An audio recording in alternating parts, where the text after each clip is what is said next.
ตั้งใจตั้งใจตั้งใจภาวนาตั้งใจเบิ่งลมหายใจเจ้าของตั้งใจเบิ่งความรู้สึกให้มันเห็นความรู้สึกเจ้าของ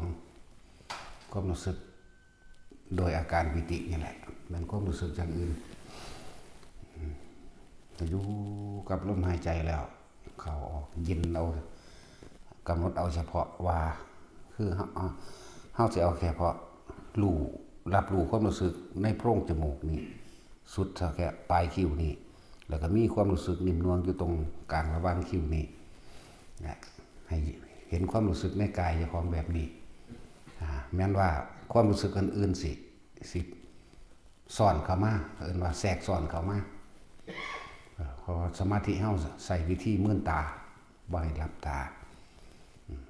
สังเกตเบิ่งความรู้สึกว่าบางทีความรู้สึกกระตุกปุ๊บความคิดของเฮาสิออกไปสงสัยตัวเนื้อกระตุกหนังกระตุกขากระตามแขนกระตามบอกไว้ว่าบ่ต้องไปสนใจมันให้สนใจจุดเดียวคือระหว่างหน้าผากนี่ถ้าจะเอาความรู้สึกตัวนี้กับลมเป็นหนึ่งเดียวกันนี่หลายคนก็คือเริ่มใหม่พวกเริ่มใหม่ยังมีความสงสัยอยู่ก็สิตอบหรือบอกวิธีคลายความสงสัยให้คือจะไปใส่ใจตัวเนื้อกระตุกแขนกระตุกขากระตุกหลังกระตุกเป็นจุดดอกเป็นดึกดอกเป็นจุดนะบ่ต้องไปสงคือหยังหนอมันคือเป็นแนวนี้ก็บ่ต้องมันก็รู้สึกโตว่ามันกระตุกกับพ่อแต่อาศัยความรู้สึกอยู่หน้าผากเลยลมหายใจกับความรู้สึกอยู่หน้าผากพ่อแม้บางที่ร่างกายสิโยกซ้ายโยกขวาโยกนี่โดยภาษาบาลีเพิ่นว่าภรณาปิติโยกซ้ายโยกขวาโยกหน้าโยกหลังก็บ่ต้องไปสนใจเกี่ยวกับตัวโยกแต่ว่าใส่ความรู้สึกหยุด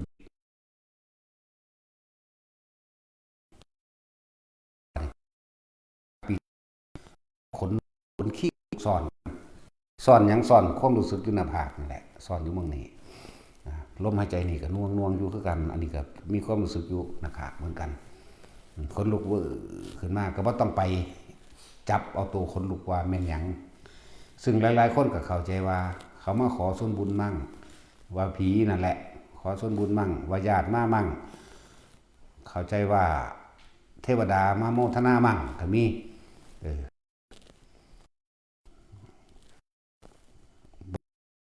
อย่าเอาความคิดความคิดว่าต้องไปสงสัยมันสิคนลุกวือ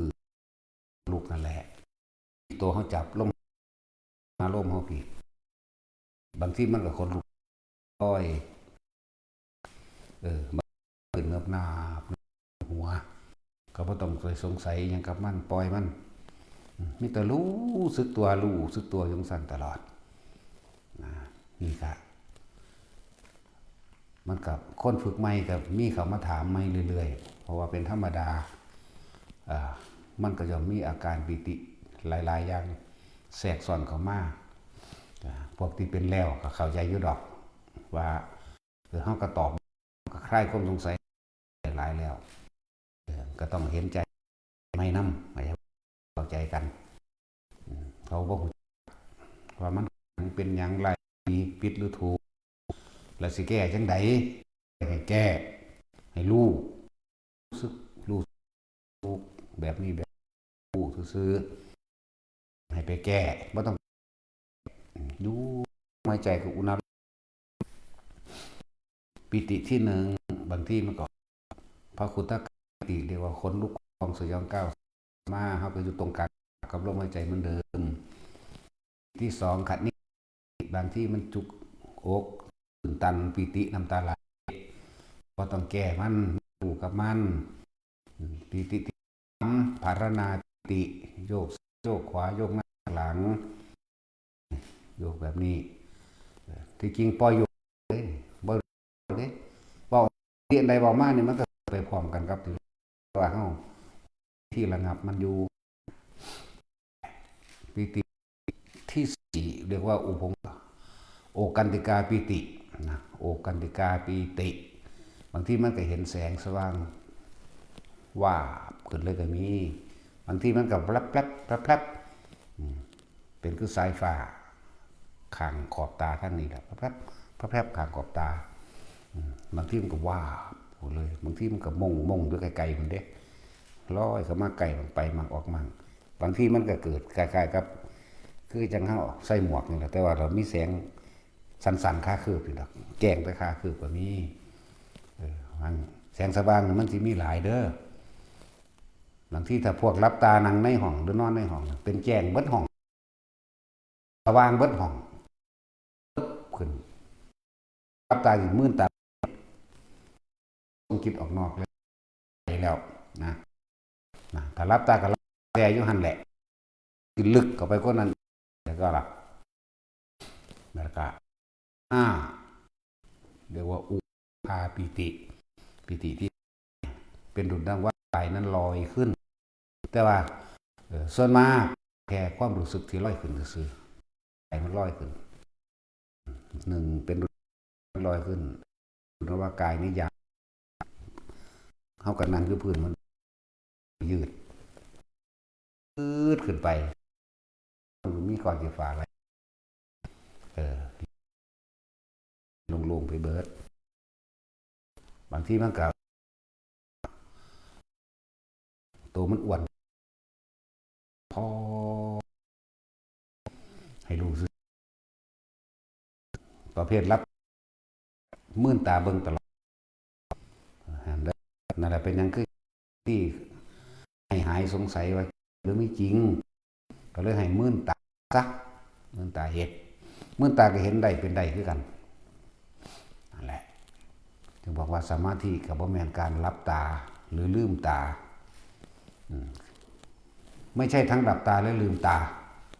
แต่ว่าสมาธิคือจิตตั้งมั่นให้รู้ได้ทั้งหลับตาและลืมตาคือบ่ให้สอดไส้ความสงสัยไปใครหาคำตอบผิดหรือถูกร้ายหรือดีผีหรือคนคืออะไรกันแน่แก้ยังไงบ่ให้มีเข้าใจว่าล่ะให้รู้จังซั่นหลับตาก็ได้ลืมตาก็ได้แต่ว่าคลายความสงสัยต่างๆที่เฮาบ่เคยเป็นก็เลยให้มื่นตาเฮ็ดเพราะว่าอย่างคนใส่ชีวิตมื่นตาหลายกว่ามันก็หลับไปตอนนอนเท่านั้นแหละกับคนนั่งสมาธิจังซี่ก็บ่แม่นว่ามันนั่งอยู่ซั่นตลอดโดนปานนั้นดอกมันก็ต้องมีเดินมั่งนั่งอ่านหลายๆไปกระจับเอาตัว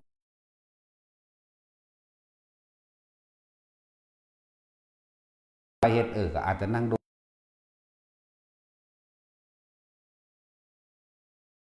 ต้องคลายความสงสัยออก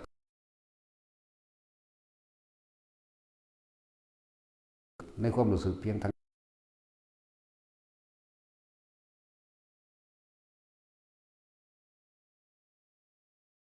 ตามานั่นน่ะ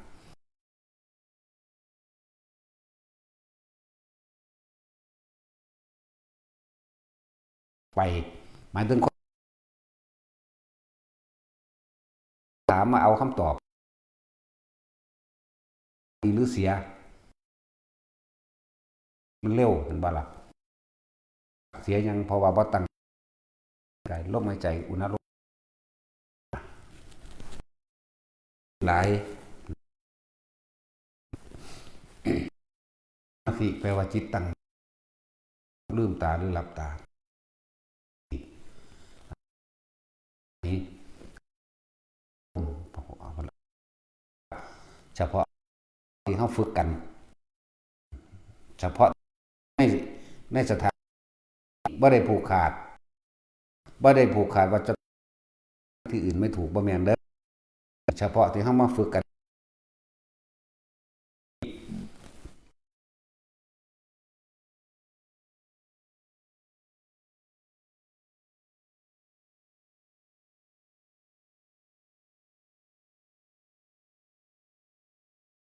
ละอาสวะ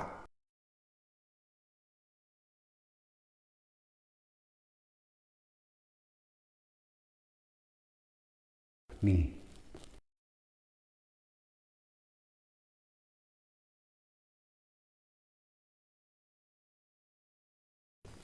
เจ้าสิ ปฏิสัมพิทัปโตกะสร้างเสมอกันคือมีบอกเรื่องอรหันต์เรื่องนั้นไอ้ดอกคือมันถูกมันแจ็คว่าล่ะนะสั่นแต่ว่า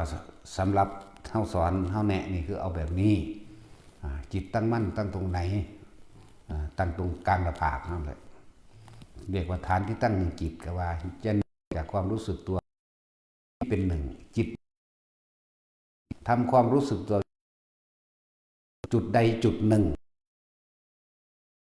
เป็นผมส่วนมันรู้สึกตัวไปนาเปิดนาบ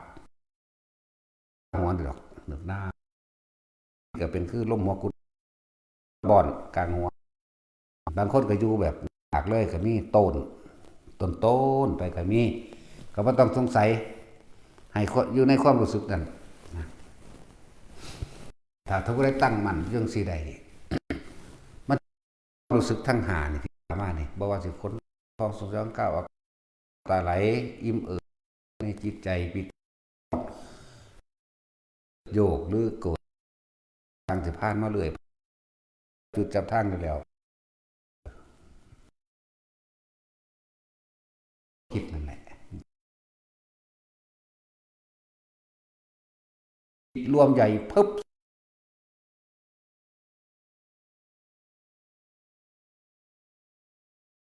ของเฮามันบ่เป็นความรู้มันเป็นงาน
ต้องมือ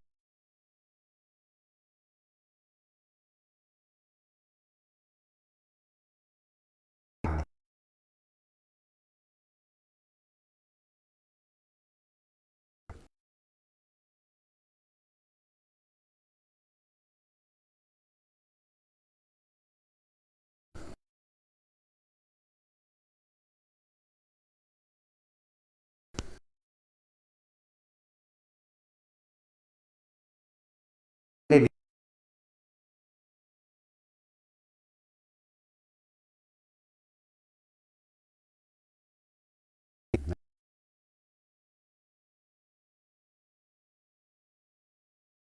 เป็น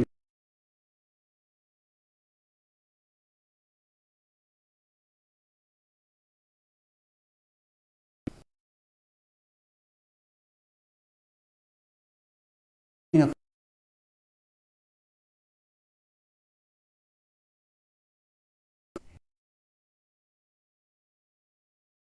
เด้อ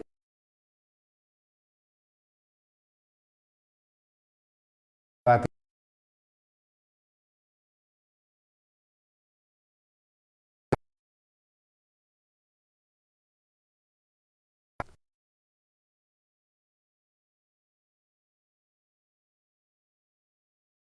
แขก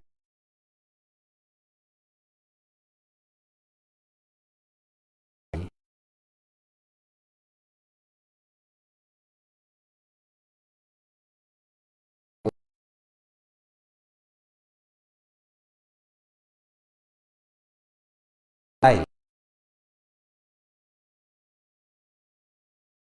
ฟัง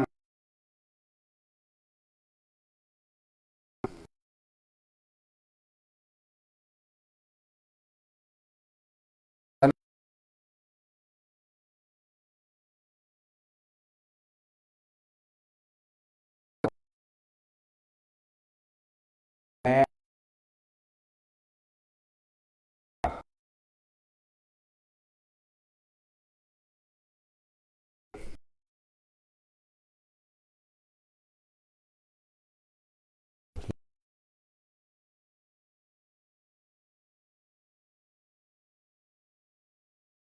ใน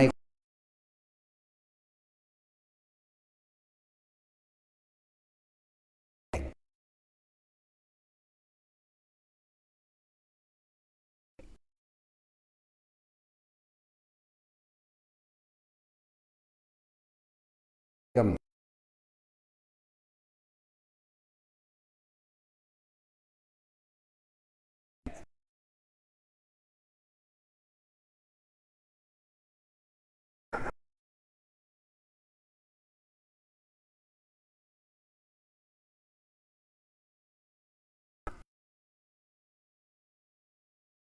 แต่ง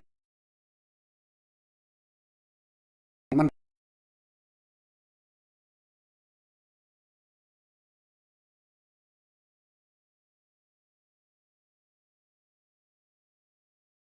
วัด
เลิก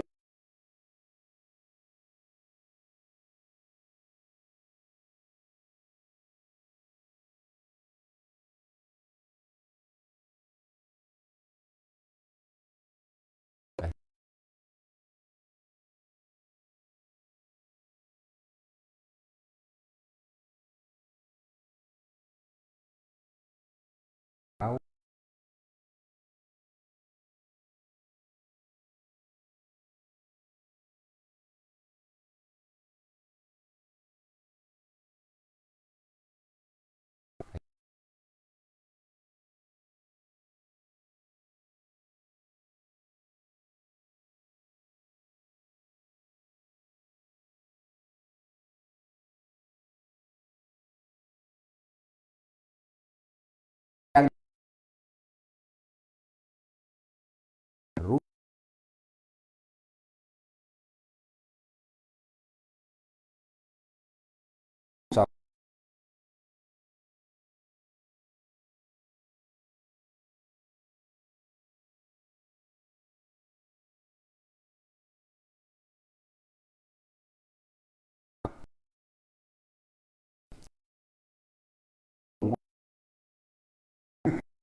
บ่เคยอยู่เราเคยถุงตั้งในปากกปากแห้งๆเติบพุ่นเด้ตอนหน้าเฮาก็หูยินอยู่ว่าคือหยังบางอีกอันนึงเป็นผมก็หลายโพดจักสิอีกอันใดหามึงนี่เว้าเรื่องนิมิตเสียงก็บ่ต้องสนบ่ต้อง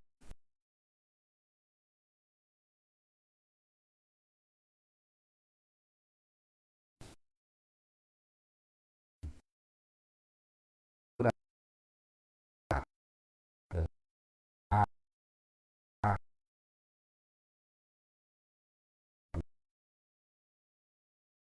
มี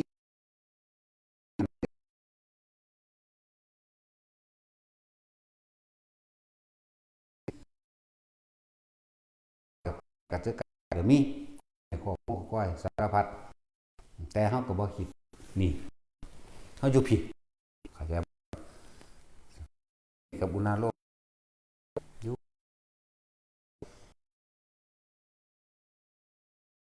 เห็นว่า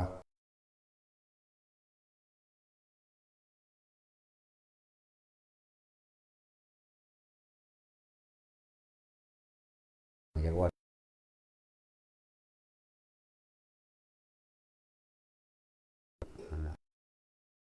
ยังจังไปเออสิกูบ่เลย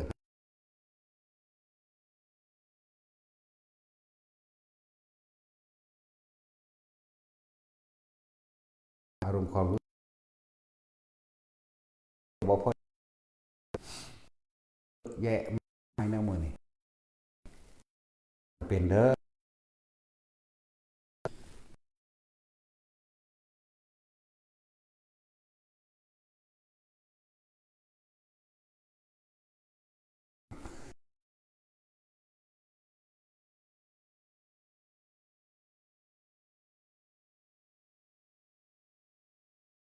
มัน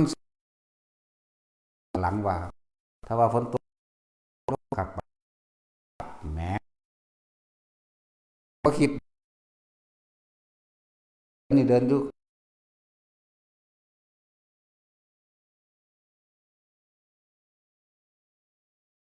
เฮาคุม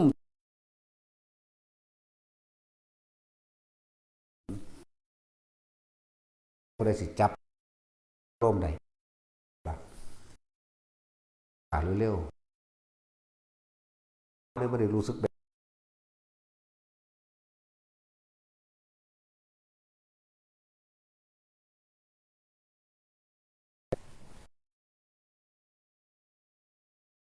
ก็จะ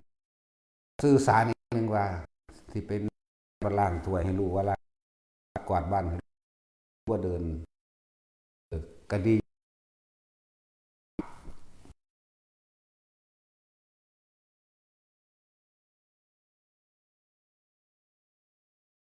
มันสิคิด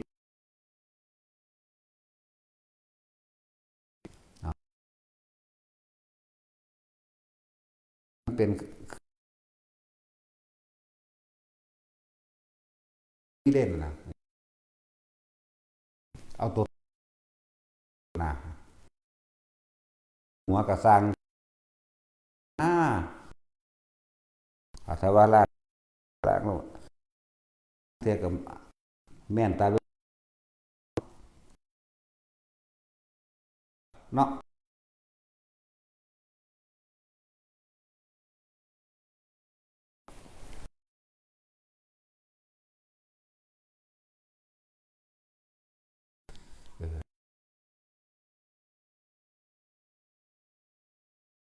มีแบบความรู้สึกแต่ว่าบ่แต่ถ้ามันเห็นอยู่ในโลกฝนปุปะ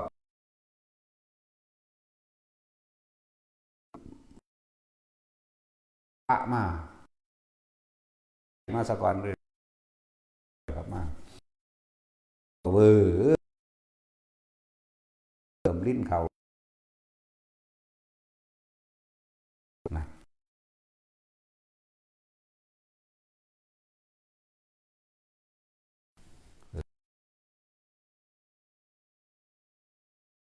เทียนตัวนี้ว่า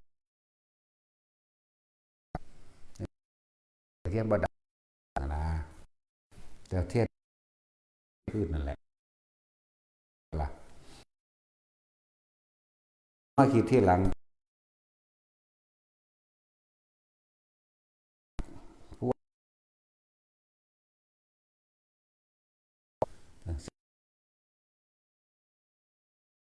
ว่าก็ย่างไป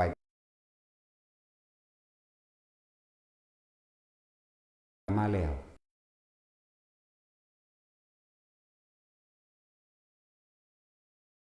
นั่นแหละที่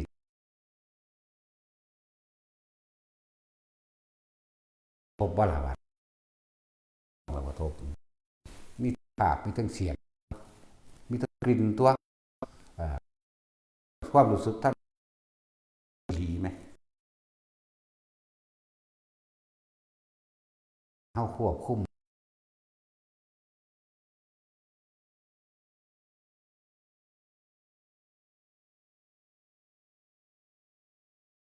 อย่างเราดูหัวก็ดูซึมลงก็ไปเป็นรู้สึกนิ่มน่วง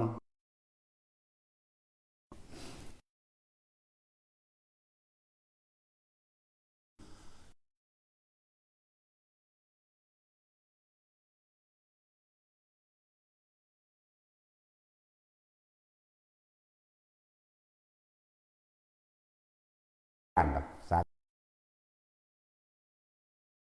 แม่นภาพสิ่งสำคัญก็อันนี้ส่วนกลางสมอง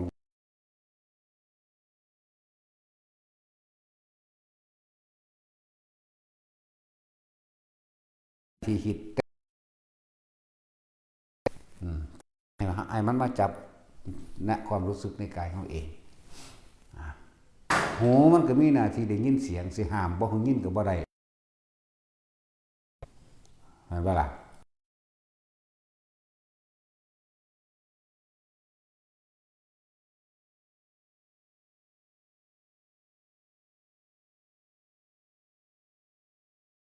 อันนี้พวกเขามันดีอยู่สงสัยเดินสิเป็นประเด็นมาเถียงกันอีกเนาะตายังสามารถเห็นได้เนาะ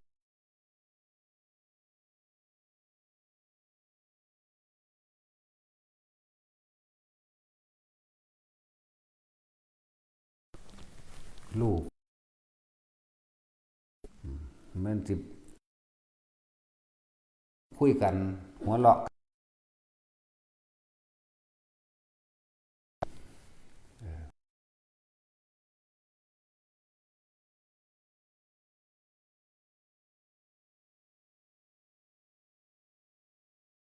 จังสิ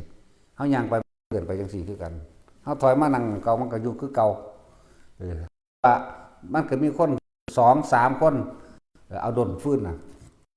จูไฟเห็นว่าปัวมันก็แตกขึ้นได้ประกายไฟนั่นน่ะขึ้นคือเก่าแล้วก็ดังบุ่มขึ้นได้เฮายางไปมันก็เฮากลับมามันก็อยู่แบบไม่คิดแต่ทนาจะตั้งเนาะแล้วมันแล้วพวกบ่เคยเห็นจักเสือมานั่งคิดเอาเป็นไปบ่ได้ที่บ่คิดเนาะก็แล้วแต่สูนั่นนะนี่คือพวกเฮาพยายามฝึกตนเองพยายามฝึกตนเองอย่าคิดเอาให้เฮ็ดเอาแต่ที่บอกล่วงหน้าไว้นี่เพื่อหยังถ้าไปเจอเหตุการณ์นั้นค่ำหลวงพ่อมันสิขึ้นมาโดดดอกโดดเข้าใจว่าล่ะค่ำหลวงพ่อมันสิขึ้นโดดเด้ทุกไปหยังโดดมันก็กลับมันจะว่าปั๊บเข้ามานี่ เฮ็ดไปเรื่อยๆจนกว่าว่ามันสิถึงความว่างได้นั่นแหละบ่แม่นได้ว่าบ่รู้แม้นสัวประเภทว่าไม่รู้อะไรไม่เห็นเลยคือสุขาวิปัสสกเอาเด้ในความรู้กันเด้เขาว่าว่างโอ้แต่สำคัญว่าว่างไผเป็นผู้รู้ผู้ใดรู้ว่าว่างนั่นถ้าเขาสู้เขาว่างแล้วทะลุเข้าไปอีกผู้ใดว่างเรียกว่าล่ะโอ้บอกระดับนั้นแต่อยู่ในนี่พระกระจะนี่เด้บัดนี้เนาะแม่นว่าตะจุยพระกระจะนั่นแหละโอ้ขยะก็แล้วเน้นพวกนี้ฟังเด้อหมู่ภิกษุนักบวชนี่เฮานี่เอาอย่างคือมีจุดหมายเดียวคืออรหันต์ให้ได้เข้าใจว่าล่ะความบอกว่าเป็นให้ได้เข้าใจว่าล่ะแต่มันถึงแล้วบ่เป็นหยังดอกจักบ่เฮาต้องละอารมณ์ทั้งเบิดออกให้สิ้นนั่นแหละบ่เกิดถ้าบ่ได้ละตรงนั่นแหละจังว่าของอานาปานสติทั้งหลายเฮาเว้าจับเอาแต่อานาปานสติเลยลมหายใจไปอีกก็มีปิตินี่แหละเห็นบ่ล่ะปิติ5เลยในปิติเข้าไปอีกก็มีนิมิตต่างๆนิมิตรูปนิมิตภาพนิมิตเสียงนิมิตกลิ่นนี่แหละแล้วเฮ็ดจังไดบัดอยู่กับลมอยู่กับอันนี้เหมือนเดิมนั่นแหละบัดนี้เลยนิมิตต่างๆก็เป็นความคิดเจ้าของเลยความคิดเจ้าของก็เป็นความว่างเลยว่างไปอีกก็เป็นบ่มีหยังว่างงงวะเป็นตางงอยู่ดอกพอซ้ำนี่เนาะนั่นแหละฝึกไปแต่คิดเอามันก็งงเบิดนั่นแหละแต่บ่คิดจังบ่งงถ้าบ่คิดแต่บ่ได้สงสัยหยังบ่หยังเฮ็ดแบบคนบ่จักหยังนี่แหมจักคนงงๆบ่นี่ภาษาโลกว่างงๆเด้กูบ่จักหยังจักอย่างสู้จะถามกูสบายเด้เนาะแต่ว่าพวกฉลาดแหลมคมนี่ยากแต่ว่าฟังความกูศูนย์โหลดพวกฉลาดหลายนี่เนาะเฮ็ดคือคนงงๆเห็นมั้ยภาษาโลกมันเป็นซั่นเด้เขาบอกภาษาฝรั่งอังกฤษเฮาบ่รู้เรื่องเฮาสบายเด้เนาะด่ามาแนวใดก็ซะก็ยังว่ากูบ่รู้ถ้ารู้ภาษาแต่มึงเอ้ยตบปากกันแน่เนาะบอกมาโลดบอกภาษาใดบอกภาษาฝรั่งอังกฤษมาเนี่ยหุ่นกูบ่รู้กูซื่อๆแล้วกูยิ้มหัวเฉยเนาะแต่เขาแปลฟังว่าเขาด่าแม่ว่างั้นฮะล้วนแล้วศูนย์คือล้วนแล้วบาดถ้ารู้แล้วมันฉลาดเนาะพวกฉลาดงูดีกว่าเขาบอกมาแนวใดก็ตามกูบ่รู้โลดจบแล้วจะดึงเขามาจังว่าเฮาฝึกไปเรื่อยๆนี่หมู่พระเฮานี่เอาตัวนี้ละเลยเอาตัวนี้ เอาตัวนี้วัดตัวเองจักว่านี่เครื่องวัดตนเองอารมณ์ความรู้สึกอันเกิดขึ้นจากความกระทบกระทั่งเอาอารมณ์ความรู้สึกเจ้าของมาวัดเจ้าของเองเด้อถ้าเขาด่ามาก็เฮาบ่คิดลึกหยังมันก็บ่มีหยังเกิดขึ้นได้เลยล่ะ เขาย่องก็เหมือนกันรูปรสขึ้นเสียงเกิดยังขึ้นก็เหมือนกัน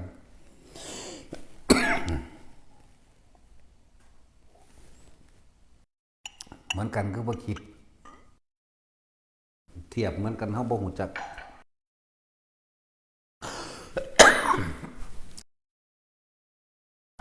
ยิ้มเฉยเนาะเฉยได้ว่ามันยิ้มถูกใจหรือดีใจเฉยอะไรเฮ็ดแบบเทียบตัวนั้นมันบ่อาจสามารถที่นำมันเหนือความพูดมันเหนือคำเว้ามันเหนือประตูบ่อาจสามารถจิตตึงก่อนเขาให้ฝึกไปบัดนี้สำหรับผู้ฝึกสมาธิรักษาโรคเด้อบ่ว่าเจ้าสิตามใส่วิธีการให้สะเทือนเอาให้แม่สิหน่อยฝึกให้ เหตุกายสะเทือนแห่งสะเทือนที่เป็นโรคยังกะเกี่ยวกับทุกอย่างแหละโรคยังก็มาฝึกเอาถ้าถามอยู่ไกลๆว่าต้องทำยังไงเขาก็บอกคือนี่เด็กำหนดอันใดอันหนึ่งถ้าว่าจิตบ่เป็นก็ให้เอาก้อนหินมาใส่มือเอาพระพุทธรูปมาใส่มือพุทธน้อยๆนั่นแหละเหรียญใดหนึ่งมาใส่มือไว้กับบริกรรมวานามะพะทะไปเรื่อยเนี่ยที่จริงมันบ่ได้บริกรรมอย่างเด้ว่าถ้าจับเขามันต้องเป็นโดยเด้มันก็สั้นมืองักเขาโดยล่ะแต่ว่าวิธีว่างถูกวิธีเนี่ยก็ต้องให้ผู้เขามีประสบการณ์แนะให้คอแขนตั้งแขนขึ้นธรรมดามองนี้บ่ได้เก่งบ่ได้กึงไม่เกรงแขนไม่กึงแขนจากว่ามันจะกึงบักแล้วก็ถ้าบุญอารมณ์นี่เกิดขึ้นเดี๋ยวมันทั้งเลื่อนมาหากันเองดอกมันคือสะเทือนเบิดกายเฮานี่โลกต่างๆจะคอยปรับไปเองแล้วเมื่อเวลามันเกิดร้อนในท้องร้อนหรือขึ้นมาระวังทำกลางอกร้อนทั้งในนี่ต้องฝืนทำไปอยากบอกถ้าเศร้ามันก็เศร้านำเด้อยากว่าล่ะแต่ว่าโลกนั้นบ่เศร้าฟังดีๆถ้าเฮาเลิกทำโอ๊ยเจ็บปวดแห้งปวดว่ากูเศร้าดอกกูเลิกละมันก็เลิกเหมือนกันแต่โลกไม่ได้หายด้วยเข้าใจว่าล่ะต้องฝืนไปทำไปเรื่อยๆเฮ็ดไป5 นาที10 นาทีนะจนกว่าสิมีความรู้สึกว่าเหมือนกับเหงื่อออกหลังหรือหน้าผากกับพ่อสะก้อนบัดนี้ร่างกายอาจจะรับบ่ได้นะก็เลยต้องหยุดคนที่ทำกายสั่นไหวเด้อจะเทือนทำให้กายสั่นไหวนั่นเลยถ้าว่าถ้าสู้ว่าเฮาไปลงกิว่าส่งเจ้ากับผีสั่นเงือกนักว่าอีกแล้วกูเลยบ่เลยบ่ให้ลงแต่มาฝึกเอาอยู่มันสิรู้เองแต่คนคือคนนิสัยจิตใจที่มันบันทึกไว้ในตัวของมันเองค่อยแทะค่อยแสะค่อยตายคนจิตใจแต่คนดีเขาเว้าไล่กับสร้างกูเป็นสั้นเด้นั่นแหละเอาไว้บันทึกเอาไว้สัญญาเอาไว้เลยว่าพวกเฮานี่เฮาฮู้ด้วยตัวเฮาเป็นต้องไปอธิบายขยายว่าจำเป็นต้องไปอธิบายจังสั้นทั้งมันยังเก็บมาเป็นอารมณ์เหมือนบ่ล่ะ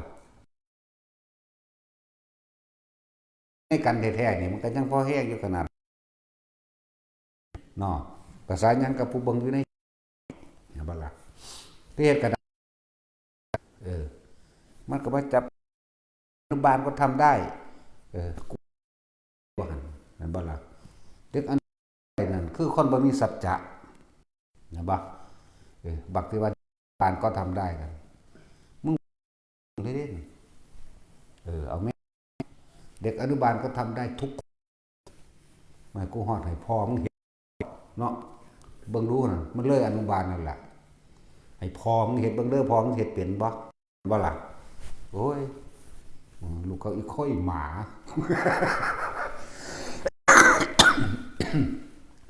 ลูกเขาอีแตกหมาพร้อมเนาะนี่แหละมันศูนย์เห็นบ่นี่ด่าโคตรพ่อโคตรแม่มึงพุ่นเด้ยอมรับความจริงที่เอามาโมเอามาเว้าว่าเด็กอนุบาลมึงฮู้จักบ่เด็กอนุบาลก็เลยมึงฮู้จักเขาว่าเขาเฮ็ดได้บ่โอ้ยบักบ่มีสัจจะคนที่บ่มีความจริงจะคิดว่าเฮ็ดหยังสำเร็จบ่มีทางมันบ่ได้เว้าความจริงเว้าเอาชนะมึงชนะบ่ได้ดอกเพราะมึงบ่ได้ชนะตัวมึงเองถ้ามึงตราบใดที่มึงบ่ชนะตัวมึงเองได้มึงคือแพ้ตลอดกาลเลยคนชนะคือคนที่ชนะอารมณ์ตัวเองได้ชนะเบิดทั้งโลกเลยบัดชนะป้องชนะแมงแสนเนาะนี่มีว่าเด็กอนุบาลก็ทำได้ ให้พ่อมึงเห็นลองเบิ่งดูพ่อมึงเห็นได้บ่นั่นเฒ่าก็เด็กอนุบาลเฮ้ยเว้าอีหยังก็บ่มีความจริงบ่เป็นความจริงนั่นแหละบ่จำเป็นต้องอธิบายจึงบอกให้แต่ละคนเขามาโหนกระแสน้ำเฮาซื่อเฮามันดังแล้วจะสิมาเกาะให้ดังน้ำเฮาเลยได้คะแนนจักว่าล่ะโดดจังซั่นแหละอย่าไปเถียงมีค่าหาแหม่อย่างตั้งมาบวชคือบักแว่นคือกันโอ้ยบักหามไปเชิงเมียมันในหน้ามันสิละได้ซำใดเดี๋ยวนี้อันใดก็บ่ดีอันใดก็บ่ถูกบักแว่นนะหยังพระเดินจังซั่นจังซี่บ่แม่นกิจของสงฆ์บ่แม่น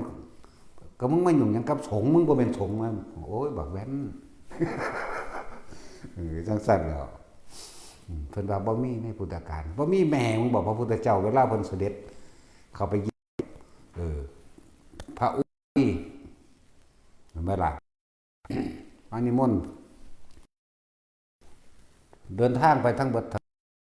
ประโยชน์นั่นแหละเพิ่นไปมื้อละนั่นแหละธรรมยาตราอันนั้นแหละไปที่ประโยชน์เพิ่นบ่ได้รีบเร่งไป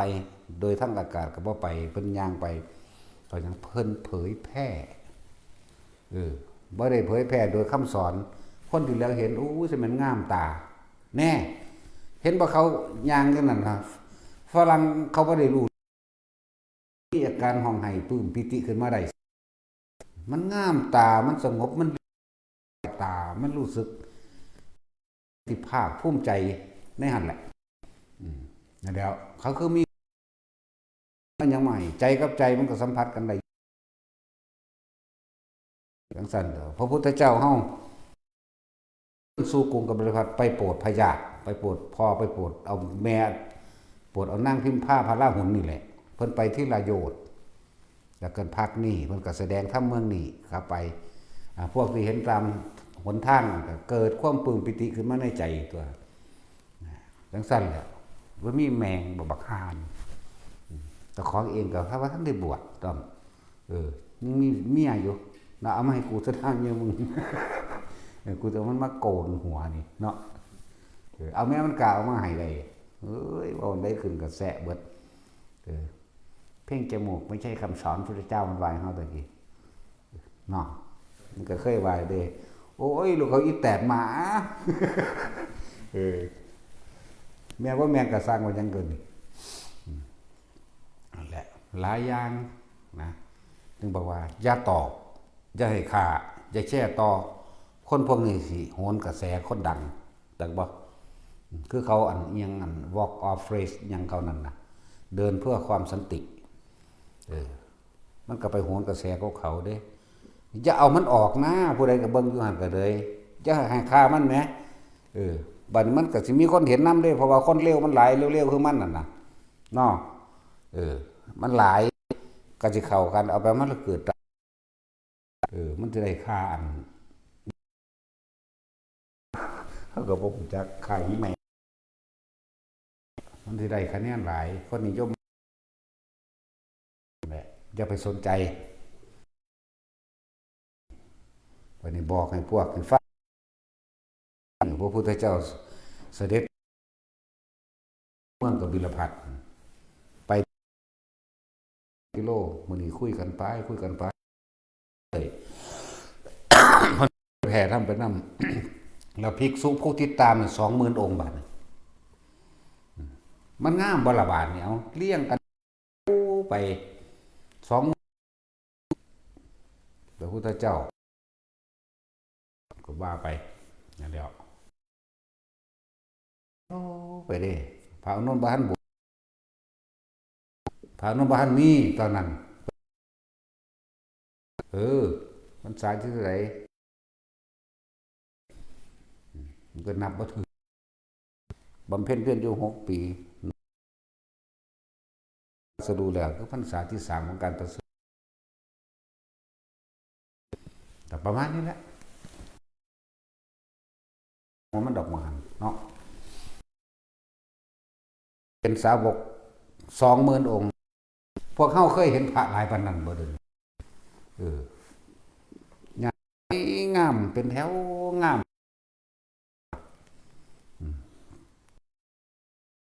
น้ำตาไหลพุ่นบอกให้ก็เลยด้วยความมีเขาเจ้าก็ย่างต่างประเทศสมบูรณ์ได้ในความสงบเย็นภายในจิตใจของหมู่ภิกษุทั้งหลายแล้วนั้นกล้าหาญอาจเผชิญยอมรับทุกอย่างแต่จะเกิดยังบ่ได้เห็นแล้วก็ยังปลื้มใจน้ำเขาเจ้ามีแต่คำว่าขอบคุณอยู่ในใจเกิดขึ้นมาเอาเองเลยนั่นแหละมันโมทนาเองจิตมันโมทนาเองจากบอกมันมีความรู้สึกขอบคุณนะอย่างเดียวนะมันเป็นสั้นเด้บ่ได้ว่าตสาธุอ่ะมันขอบคุณที่เขาทำแค่ขอบคุณที่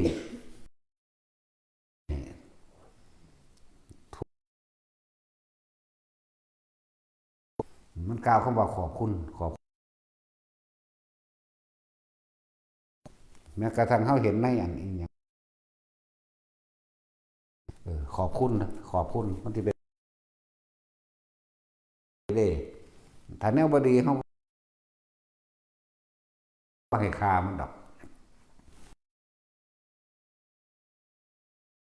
จะไปตอบมันไพ่